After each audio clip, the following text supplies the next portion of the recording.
নমস্কার সবাইকে, আমার ফেসবুক ব্লগে তোমাদের আরও একবার স্বাগত। আমি আবারও চলে আসলাম নতুন একটা ভিডিও নিয়ে। আর তোমরা আমার নববর্ষের ব্লগে যারা ভালোবাসা দিয়েছো তাদের জন্য অনেক থ্যাঙ্কস। তো দেখতে দেখতে একটা বছর কেটে গেল।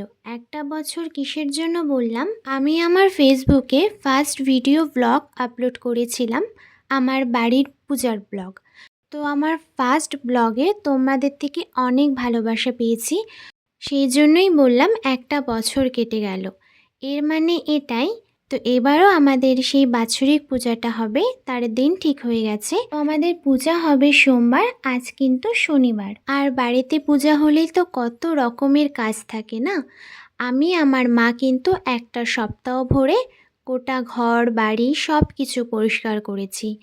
আর শেষে অল্প স্বল্প কাজ আমি আগে থেকেই সেরে রাখছি, যাতে পরে আমাকে এই কাজগুলো না করতে হয়।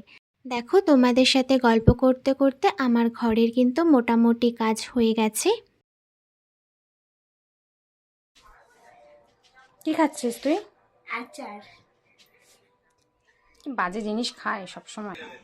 কি ভালো লাগে না, বাড়িতে যখন কোনো অনুষ্ঠান হয় তখন সবাই আত্মীয় স্বজন আসে, সবাই মিলে হই হুল্লোড় করে মজা করা আমার তো ভীষণ ভালো লাগে।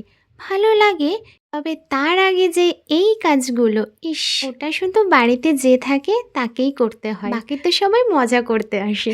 হ্যাঁ, ভালো লাগে সবাই যখন বাড়িতে আসে, কিন্তু হ্যাঁ, আবার যখন সবাই সব অনুষ্ঠান শেষ হওয়ার পরে যখন সবাই চলে যায় তখনও কিন্তু খুব খারাপ লাগে, যে তখন ভাবি অনুষ্ঠানটাই বা কেন হলো, বা সবাই বা কেন আসলো আর গেলই বা কেন, তখন কিন্তু সত্যি খুব খারাপ লাগে।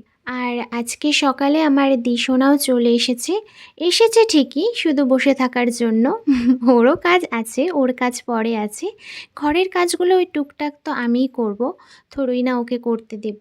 করতে চাইলেও আমি না বলবো না, এখন যার যার ব্যক্তিগত ব্যাপার। ও সরি, ওটা ব্যক্তিগত না, ওটা হবে মানসিকতা। এখন ওর যদি মন চায় তো করবে, আর যদি মন না চায় তাহলে তো জোর করা যাবে না। যাই হোক না, বিয়ে হয়ে গেছে।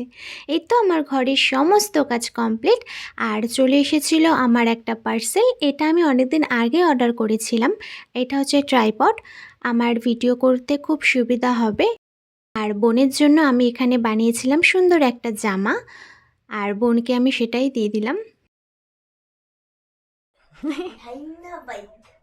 তুই কি করতেছিস এগুলো? গরিবটা এত গরিব ভালো না, পুরো সেলাই করে পড়তে হচ্ছে। নূপুর সেলাই করতেছিস, সেটা কোনো কথা হইলো? কি করতেছিস? পুরোই সেলাই করতেছে, দেখ এই যে থ্রেড, এই যে সুতা, এই যে নূপুর সেলাই করতেছে। নূপুরটা নতুন, নূপুরটা এখন ছাড়ছে। আর দেখলে আমার দিদির কাণ্ডকীর্তি, ও নূপুরটা বানিয়েছে। তো নূপুরটাতে একটা ঝুল ছিল, মানে একটা লেস দিয়ে ঝুলটা ছিল, তো সেটাই ছাড়ছিল, দিন যাচ্ছে আর ছাড়ছে, ও ওটাকেই সেলাই করছে, ভাবো তো। আমরা এখানে চাটা খেয়ে নিলাম, খাওয়া দাওয়ার পরে এদিকে পাল দাদু চলে এসেছে, আমাদের ভোলে বাবাকে রং করা হবে।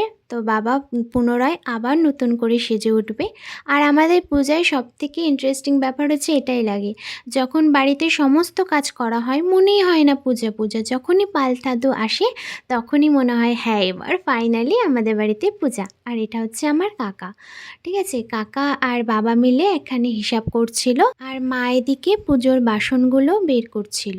আর আমাদের বাৎসরিক পুজোতে তো অনেক বাসন লাগে না, তো সব বাসন তো পুজোর ঘরে রাখা হয় না, তাই পুজো হয়ে গেলে সমস্তটা ধুয়ে মুছে আবারও তুলে রাখা হয়। তো পুজো যখন সামনে আসে আবারও সব কিছু বের করা হয়।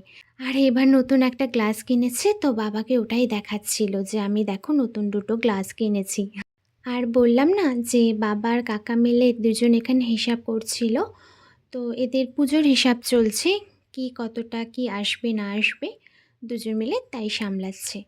এরপর আমি রেডি হয়ে নিলাম, আমি এখন যাব, আমি না, আমি দিদি আর মা, আমরা তিনজন এখন যাব বাজারে। বাজারে কিছু কেনাকাটা আছে, বলতে গেলে পুজোরই সব কিছু, তার জন্যই আমরা এখন রেডি হচ্ছি। আমি এখানে একটা জামা পরে নিয়েছি, সাথে মাথায় আমি চুপচুপা করে তেল দিয়েছিলাম, তাই প্রচণ্ড কালো কালো লাগছিল। যাই হোক, কিছু করার নেই। আর আমি এমনিতেই কালো, কালো মানুষকে তো কালোই লাগবে, কালো জগতের আলো, ঠিক আছে। এখানে আমি ভালোভাবে ময়শ্চারাইজারটা লাগিয়ে নিলাম, আর আমি একটু লিপস্টিক পরবো, কারণ এমনি তেল দিয়েছি, ঠিক আছে, একদম চুপচুপা লাগছে, তাই একটু ফিনিশিং টাচ হিসাবে লিপস্টিকটাই দিয়ে যাই।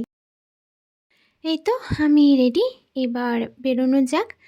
আমি, দিদি, মা হাঁটি হাঁটি পা পা করে এখন যাব আমাদের ঘোষপাড়া মোড়ে, সেখান থেকে টোটো করে তারপর কিন্তু আমরা বাজার যাব, কারণ অনেকটাই রাত্রি হয়ে গেছে, প্রায় 8:30 বাজে। তো রাত্রিবেলায় আমরা আজকে এসেছি বাজারে, ওই দরকার ছিল, তাই এই বাসনের দোকানে আমাদের দরকার ছিল কিছু, মা কিনবে।